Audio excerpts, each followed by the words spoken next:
प्रेम से बोलिए शंकर भगवान की जय, माता पार्वती की जय। ओम नमः शिवाय, ओम नमः शिवाय, हर हर महादेव। भक्तों, आज हम सुनने जा रहे हैं भगवान शिव की परम कल्याणकारी सोमवार व्रत कथा। यह वही पावन कथा है जिसको सुनने मात्र से ही जीवन के सारे दुख और क्लेश मिट जाते हैं, मन की हर अधूरी इच्छा पूरी हो जाती है और घर में सुख समृद्धि का वास होता है। तो आइए अपने मन को भगवान भोलेनाथ के चरणों में समर्पित करते हुए बड़े ही प्रेम और श्रद्धा के साथ इस कथा का रसपान करें। बहुत समय पहले की बात है, एक बहुत ही सुंदर नगर हुआ करता था। उस नगर में एक साहूकार रहता था। साहूकार के पास धन और धान्य की कोई कमी नहीं थी। उसका व्यापार बहुत अच्छा चलता था। उसके पास बड़े बड़े महल थे, नौकर चाकर थे और समाज में उसका बहुत मान सम्मान था। लेकिन कहते हैं ना कि इंसान के जीवन में सब कुछ पूरा नहीं होता। उस साहूकार के जीवन में भी एक बहुत बड़ा दुख था। वह साहूकार निसंतान था। उसके घर में बच्चों की किलकारियां नहीं गूंजती थी। शादी के कई वर्ष बीत जाने के बाद भी उसकी गोद सूनी थी। इस बात का उसे और उसकी पत्नी को बहुत गहरा दुख था। वो दोनों दिन रात इसी चिंता में डूबे रहते थे कि उनके बाद इस इतनी बड़ी संपत्ति का वारिस कौन होगा, कौन उनका नाम आगे बढ़ाएगा। संतान प्राप्ति की अभिलाषा में वह साहूकार भगवान शिव का बहुत बड़ा भक्त बन गया था। वह जानता था कि केवल भोलेनाथ ही हैं जो उसकी सूनी गोद भर सकते हैं।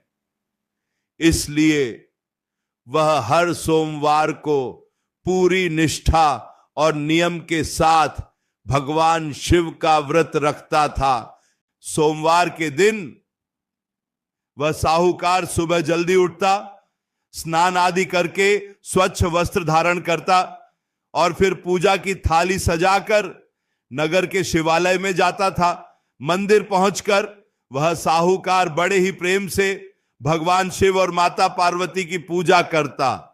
शिवलिंग पर जल चढ़ाता, दूध चढ़ाता, बेलपत्र अर्पित करता और शाम के समय शिवालय में घी का दीपक जलाकर भगवान की आरती करता था।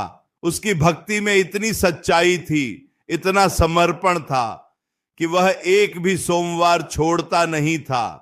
चाहे आंधी आए या तूफान, साहूकार का नियम कभी नहीं टूटता था।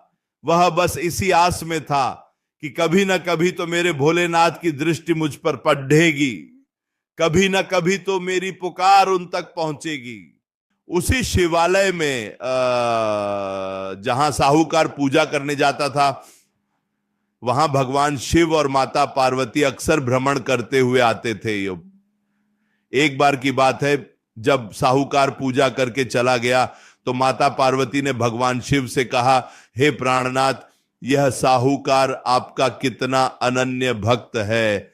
यह पिछले कितने ही वर्षों से नियम पूर्वक आपकी सेवा कर रहा है। हर सोमवार को यह व्रत रखता है और शाम को दीपक जलाता है। माता पार्वती ने आगे कहा, प्रभु, इसकी भक्ति देखकर मेरे मन में करुणा उत्पन्न हो रही है। मुझे लगता है कि अब आपको इसकी मनोकामना पूरी करनी चाहिए। हे भोलेनाथ, आप तो अंतर्यामी हैं। आप सब जानते हैं कि इसके हृदय में क्या पीड़ा है, यह किस दुख के कारण आपकी शरण में आया है। कृपा करके आप इसके दुख को दूर करें और इसे मनोवांछित फल प्रदान करें। भगवान शिव मुस्कुराए और बोले, हे पार्वती, यह संसार एक कर्म क्षेत्र है। यहां प्राणी जैसा कर्म करता है उसे वैसा ही फल प्राप्त होता है। यह विधि का विधान है और इसमें हम हस्तक्षेप नहीं कर सकते। हर किसी को अपने पूर्व जन्मों के कर्मों का फल भोगना ही पड़ीडेचता है। लेकिन माता पार्वती तो जगत जननी है। एक मां का हृदय बहुत कोमल होता है, वह अपने भक्त का दुख नहीं देख सकती। उन्होंने फिर से भगवान शिव से आग्रह किया नहीं प्रभु, आपको इसकी विनती सुननी ही होगी। अगर आप जैसे दयालु स्वामी अपने ऐसे सच्चे भक्तों की इच्छा पूरी नहीं करेंगे तो फिर इस संसार में आपकी पूजा कौन करेगा? लोगों का विश्वास भक्ति से उठ जाएगा।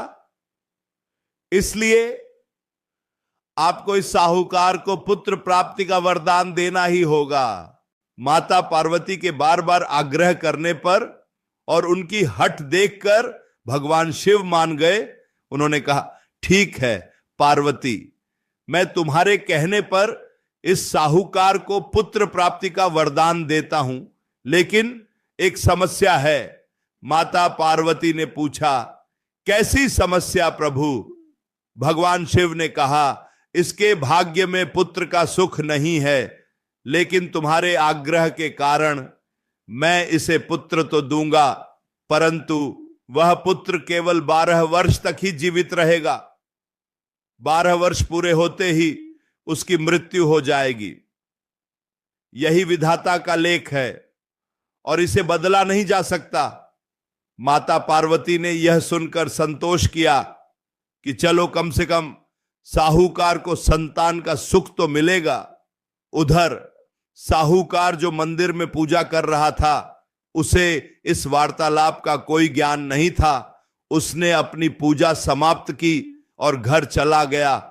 कुछ समय बाद भगवान शिव की कृपा से साहूकार की पत्नी गर्भवती हुई और 10वें महीने में उसने एक अत्यंत सुंदर और तेजस्वी पुत्र को जन्म दिया। साहूकार के घर में खुशियों की लहर दौड़ गई। पूरे नगर में मिठाइयां बांटी गई, मंगल गीत गाए गए, बधाई देने वालों का तांता लग गया।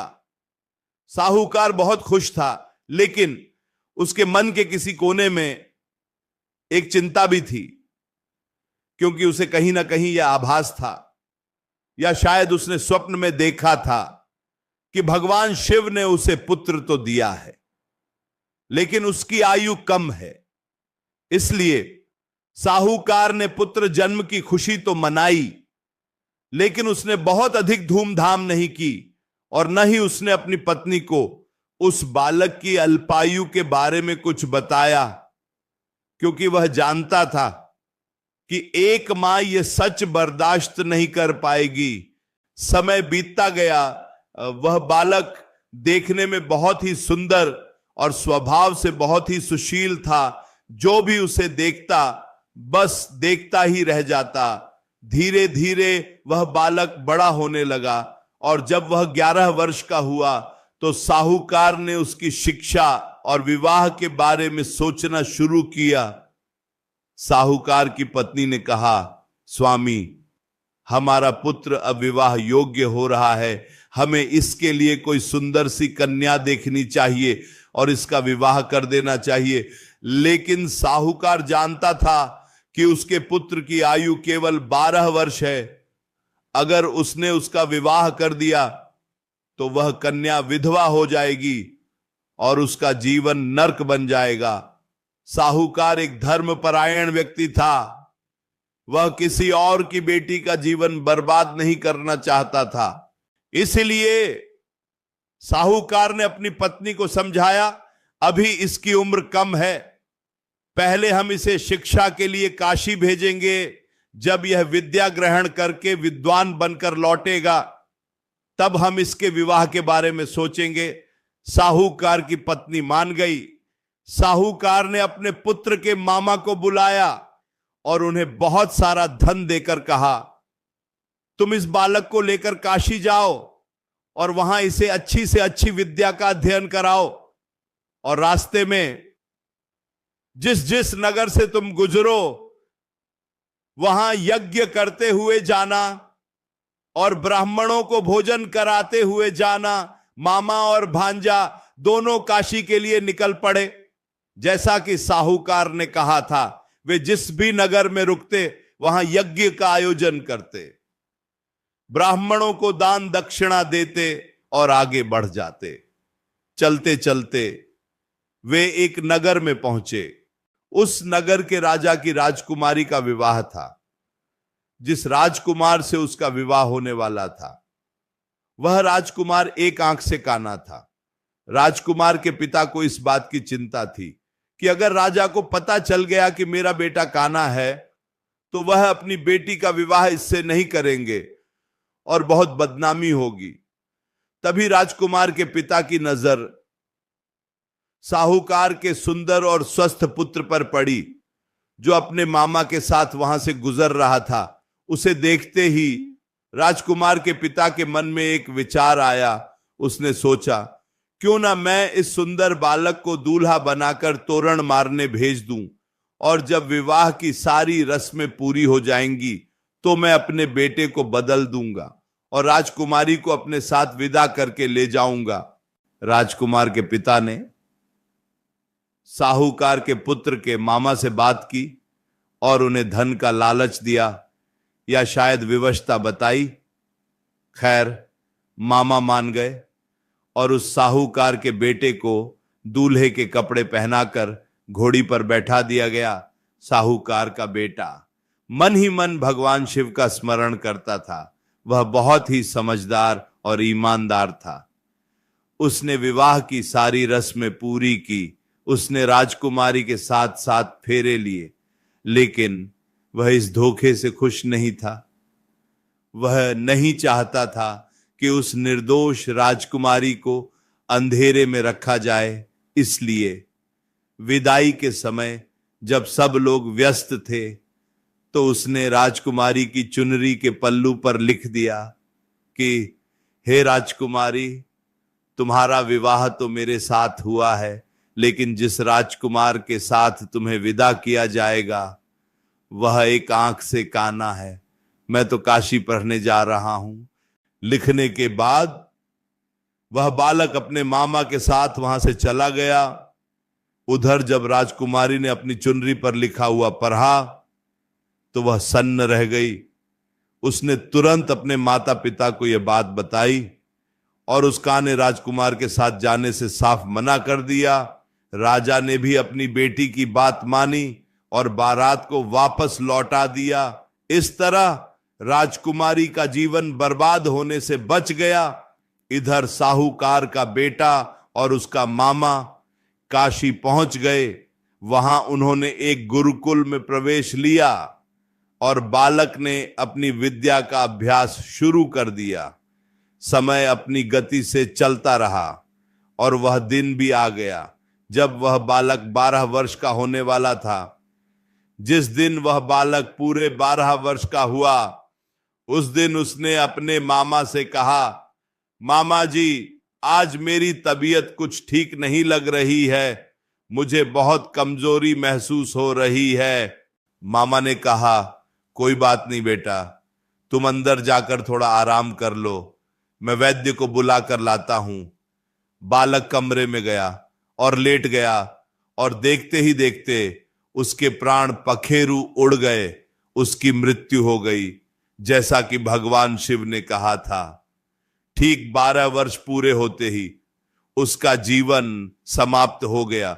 जब मामा कमरे में आए और उन्होंने देखा कि भांजा अब नहीं रहा, तो उनके पैरों तले जमीन खिसक गई। वह जोर जोर से रोने लगे, विलाप करने लगे।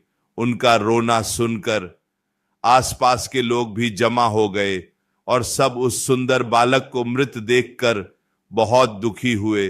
संयोग की बात देखिए कि उसी समय भगवान शिव और माता पार्वती आकाश मार्ग से उसी स्थान के ऊपर से गुजर रहे थे जहां वह बालक मृत पड़ा था और मामा विलाप कर रहे थे। माता पार्वती ने जब यह करुण क्रंदन सुना तो उनका हृदय द्रवित हो गया। उन्होंने भगवान शिव से कहा, प्रभु जरा नीचे देखिए, कोई बहुत ही दुखी होकर रो रहा है। इसका दुख मुझसे देखा नहीं जा रहा। चलिए चलकर देखते हैं कि क्या अनर्थ हुआ है। भगवान शिव और माता पार्वती अदृश्य रूप में वहां पहुंचे।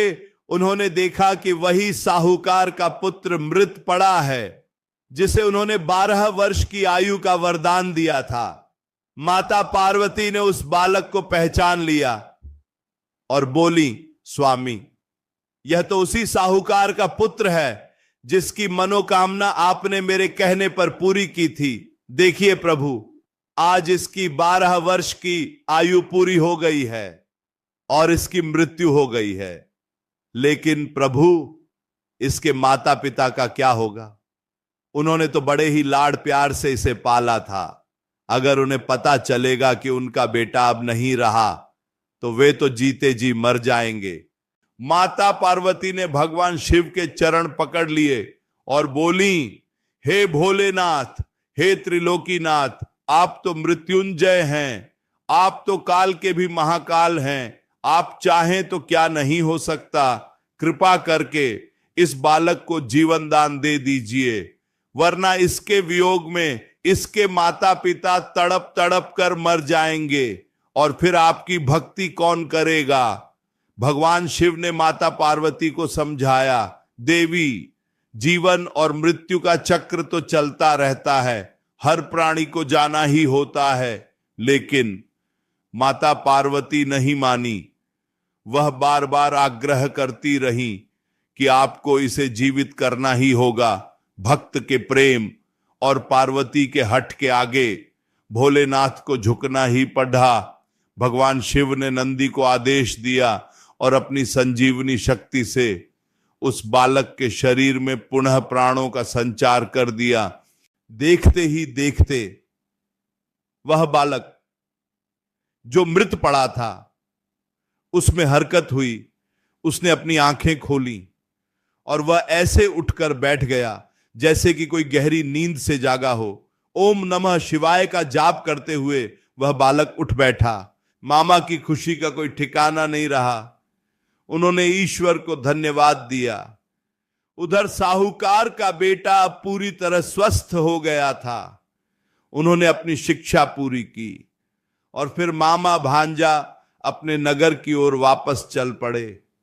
रास्ते में वे फिर से उसी नगर में पहुंचे जहां उस बालक का विवाह हुआ था और जहां राजकुमारी रहती थी। मामा ने कहा, बेटा चलो इस नगर में भी यज्ञ करते हैं। उस नगर के राजा ने साहूकार के बेटे को पहचान लिया। वह उसे देखते ही समझ गया कि यह वही तेजस्वी बालक है जिसके साथ मेरी बेटी के फेरे हुए थे। राजा बहुत प्रसन्न हुआ। वह उन्हें बड़े ही आदर सत्कार के साथ अपने महल में ले गया। राजा ने अपनी बेटी को बुलाया और बहुत सारा धन, जेवर और उपहार देकर अपनी बेटी को साहूकार के बेटे के साथ विदा किया। साहूकार का बेटा अपनी पत्नी और मामा के साथ अपने नगर की ओर बढ़ा। उधर साहूकार और उसकी पत्नी अपने बेटे की प्रतीक्षा कर रहे थे। वे दोनों छत पर बैठे थे और उन्होंने प्रण लिया था कि अगर उन्हें अपने बेटे की मृत्यु का समाचार मिला तो वे भी उसी क्षण छत से कूदकर अपने प्राण दे देंगे।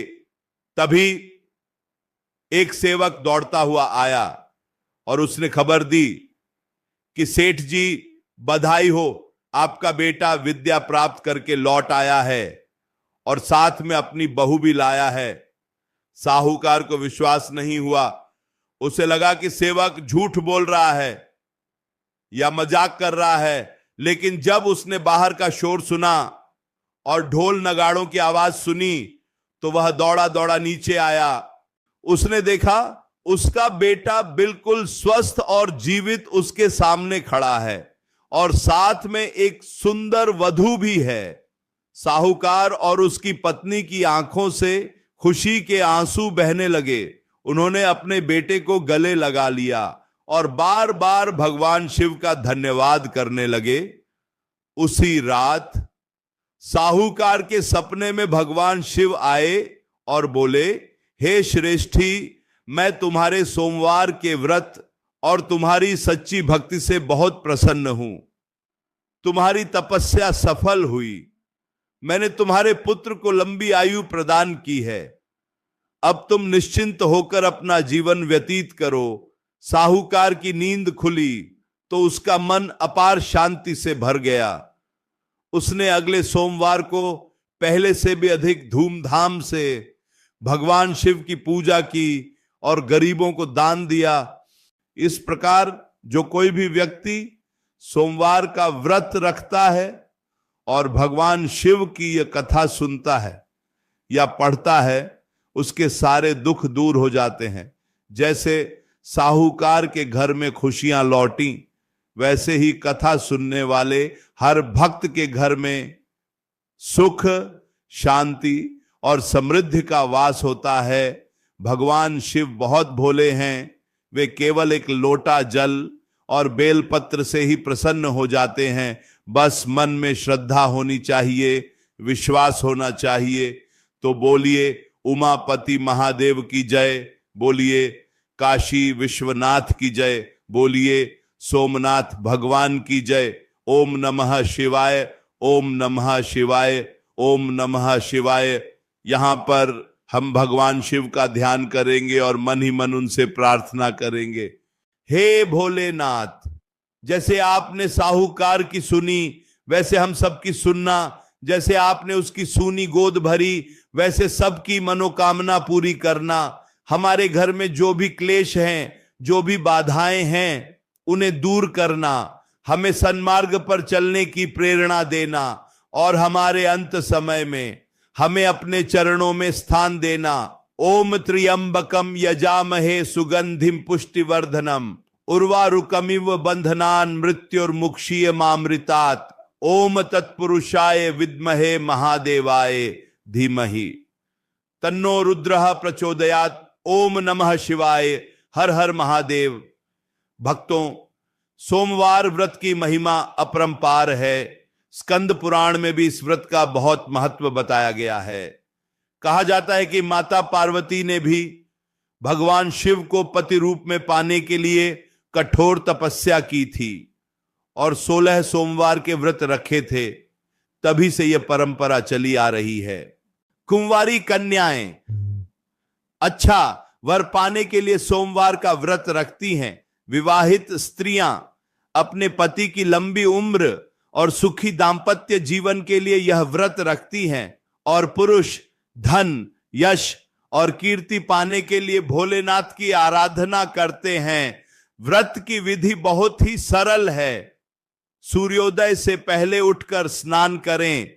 घर के मंदिर में या शिवालय में जाकर शिवलिंग पर जल चढ़ाएं, चंदन का तिलक लगाएं, अक्षत यानी चावल चढ़ाएं, फूल और विशेषकर बेलपत्र अर्पित करें, क्योंकि बेलपत्र भगवान शिव को बहुत प्रिय है। धतूरा, भांग और मदार के फूल भी भगवान को चढ़ाए जाते हैं। उसके बाद धूप और दीपक जलाकर आसन पर बैठकर इस कथा का पाठ करें या सुने और अंत में कपूर जलाकर भगवान की आरती करें। दिन भर मन में भगवान का ध्यान रखें, किसी की निंदा न करें, झूठ न बोलें और क्रोध न करें। शाम को एक समय मीठा भोजन ग्रहण करें और अगले दिन व्रत का पारण करें। जो भी प्राणी इस प्रकार सच्चे मन से सोमवार का व्रत करता है, वह इस लोक में सभी सुखों को भोगकर अंत में शिवलोक को प्राप्त होता है। इसमें तनिक भी संदेह नहीं है। तो चलिए एक बार फिर से अपने दोनों हाथ जोड़कर, मस्तक झुकाकर उस परम पिता परमेश्वर आदि अनंत भगवान शिव को नमन करते हैं। हे शंभु, हम अज्ञानी हैं, पूजा की विधि नहीं जानते, मंत्र नहीं जानते, बस इतना जानते हैं कि आप हमारे पिता हैं और हम आपकी संतान हैं। अगर हमसे जाने अनजाने में कोई भूल हो गई हो तो हमें क्षमा करना। ओम जय शिव ओंकारा। स्वामी जय शिव ओंकारा। ब्रह्मा विष्णु सदाशिव अर्धांगी धारा। ओम जय शिव ओंकारा। एकानन चतुरानन पंचानन राजे हंसानन गरुड़दासन वृषवाहन साजे। ओम जय शिव ओंकारा। 2 भुज 4 चतुर्भुज 10 भुज अति सोहे। तीनों रूप निरखता त्रिभुवन जन मोहे। ओम जय शिव ओंकारा। अक्षमाला वनमाला रुंडमाला धारी चंदन मृगमद सोहे भाले शशिधारी ओम जय शिव ओंकारा। श्वेतांबर पीतांबर बाघंबर अंगे सनकादिक गरुणादिक भूतादिक संगे ओम जय शिव ओंकारा। करके मध्य कमंडलु चक्र त्रिशूलधारी सुखकारी दुखहारी जग पालनकारी ओम जय शिव ओंकारा। ब्रह्मा विष्णु सदाशिव जानत अविवेका प्रणवाक्षर के मध्य ये तीनों एका ओम जय शिव ओंकारा। त्रिगुण स्वामी जी की आरती जो कोई नर गावे कहत शिवानंद स्वामी मनवांछित फल पावे ओम जय शिव ओंकारा। बोलो भोलेनाथ महाराज की जय, गौरी शंकर भगवान की जय, हर हर महादेव। ओम नमः शिवाय, ओम नमः शिवाय, ओम नमः शिवाय। शांति शांति शांति